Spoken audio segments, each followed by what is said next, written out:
Hey, I'm Dr. Bozzoni, and let's go back to this discussion about dysmenorrhea, that is painful periods. Now, how is the data on nutrition? Well, in a nutshell, I'm going to show you this picture because I think a picture is worth 1,000 words.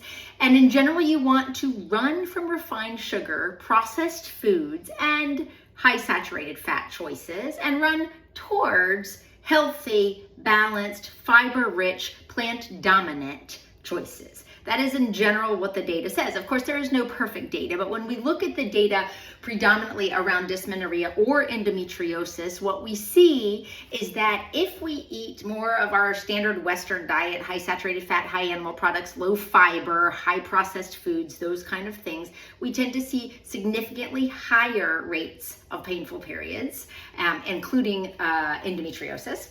And when we eat more plant-strong Mediterranean diets, we see lower risk. So that's in general. There is one randomized controlled trial utilizing for dysmenorrhea specifically a lower fat plant-based diet that showed significant benefit. We also see in general healthy fats like omega-3s, ground flax seeds, those kind of choices shift towards better profiles, lower risk. There is zero data on keto or low carb diets, if you're curious, because I see those claims out there.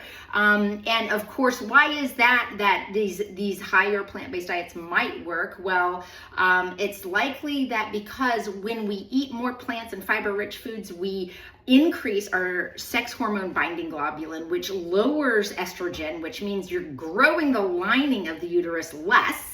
So there's fewer prostaglandins, those things that drive inflammation, that then cause the cramping and the ischemia and all that really pain in the uterus that causes dysmenorrhea.